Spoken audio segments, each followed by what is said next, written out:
ಇನ್ನು ಬಳ್ಳಾರಿ ಚುನಾವಣೆಗೆ ಸಂಬಂಧಪಟ್ಟಂತೆ ಮಾತಾಡೋಣ. ಅದಕ್ಕೂ ಮೊದಲು ಇದೀಗ ಬಂದ ಸುದ್ದಿಯನ್ನು ನೋಡೋಣ. ಬೆಂಗಳೂರಿನ ಚಿನ್ನಸ್ವಾಮಿ ಸ್ಟೇಡಿಯಂ ಬಳಿ ಸ್ಫೋಟ ಪ್ರಕರಣಕ್ಕೆ ಸಂಬಂಧಪಟ್ಟಂತೆ ದೆಹಲಿಯಲ್ಲಿ 6 ಉಗ್ರರನ್ನು ಪೊಲೀಸರು ವಶಕ್ಕೆ ತೆಗೆದುಕೊಂಡಿದ್ದಾರೆ.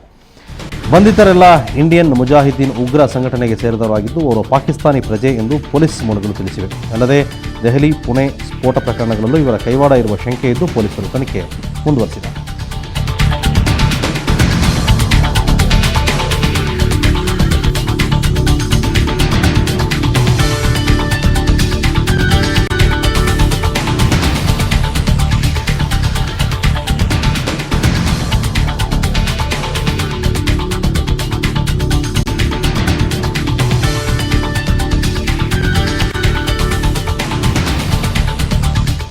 ಈ ಬಗ್ಗೆ ಮಾತಾಡೋಣ. ನಮ್ಮ ದೆಹಲಿ ಪ್ರತಿನಿಧಿ ಪ್ರಶಾಂತ್ ನಾಥ್ ಇದ್ದಾರೆ. ಪ್ರಶಾಂತ್ ನಾಥ್, ಎಲ್ಲಿ ಸಿಕ್ಕಿದ್ರು ಇವರೆಲ್ಲ?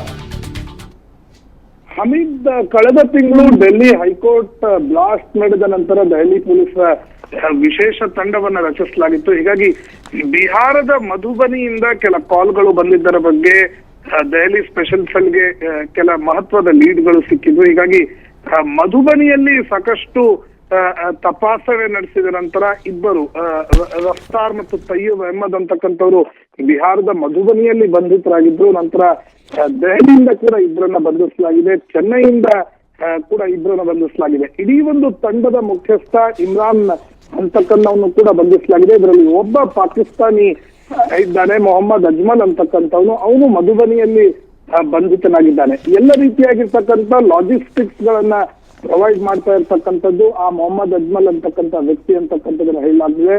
ಈ ಇಡೀ ಒಂದು ತಂಡವೇ ದೆಹಲಿ ಹೈಕೋರ್ಟ್ ನ ಬ್ಲಾಸ್ಟ್, ಜರ್ಮನ್ ಬೇಕರಿ ಬ್ಲಾಸ್ಟ್ ಸೇರಿದಂತೆ ಬೆಂಗಳೂರಿನ ಚಿನ್ನಸ್ವಾಮಿ ಸ್ಟೇಡಿಯಂ ಬಳಿ ಏನು ಕ್ರಿಕೆಟ್ ಪಂದ್ಯದ ಮೊದಲು ಒಂದು ಬ್ಲಾಸ್ಟ್ ನಡೆದಿತ್ತು, ಅದರಲ್ಲೂ ಕೂಡ ಇದೇ ತಂಡದ ಕೈವಾಡ ಇತ್ತು ಅಂತಕ್ಕಂಥದ್ದನ್ನ ದೆಹಲಿ ಪೊಲೀಸರ ವಿಶೇಷ ತಂಡ ಹೇಳ್ತಾ ಇದೆ. ನಿನ್ನೆ ರಾತ್ರಿ ಅಷ್ಟೇ ಈ ಇಡೀ ತಂಡವನ್ನ ದೆಹಲಿಗೆ ಕರೆತರಲಾಗಿದೆ. ಹೆಚ್ಚಿನ ವಿಚಾರಣೆಯನ್ನ ಇನ್ನೂ ಕೂಡ ನಡೆಸಲಾಗ್ತಾ ಇದೆ. ಓಕೆ, ಧನ್ಯವಾದ ಪ್ರಶಾಂತ್. ಕೊನೆಗೂ ಬೆಂಗಳೂರಿನ ಚಿನ್ನಸ್ವಾಮಿ ಸ್ಟೇಡಿಯಂ ಬಳಿ ನಡೆದ ಸ್ಫೋಟ ಪ್ರಕರಣಕ್ಕೆ ಸಂಬಂಧಪಟ್ಟಂತೆ ದೆಹಲಿ ಪೊಲೀಸರು 6 ಉಗ್ರರನ್ನು ವಶಕ್ಕೆ ಪಡೆದಿದ್ದಾರೆ. ಬಂಧಿತರೆಲ್ಲರೂ ಇಂಡಿಯನ್ ಮುಜಾಹಿದ್ದೀನ್ ಉಗ್ರ ಸಂಘಟನೆಗೆ ಸೇರಿದವರಾಗಿದ್ದು ಎಂದು ಪ್ರಾಥಮಿಕ ವರದಿಯಿಂದ ತಿಳಿದು ಬಂದಿದೆ. ಇದರಲ್ಲಿ ಓರ್ವ ಪಾಕಿಸ್ತಾನಿ ಪ್ರಜೆ ಕೂಡ ಇದ್ದಾನೆ ಎಂದು ಪೊಲೀಸ್ ಮೂಲಗಳು ತಿಳಿಸಿವೆ. ಅಲ್ಲದೆ ದೆಹಲಿ, ಪುಣೆ ಸ್ಫೋಟ ಪ್ರಕರಣಗಳಲ್ಲೂ ಇವರ ಕೈವಾಡ ಇರುವ ಬಗ್ಗೆ ಶಂಕೆ ಇದ್ದು ಪೊಲೀಸರು ತನಿಖೆಯನ್ನು ಮುಂದುವರಿಸಿದ್ದಾರೆ.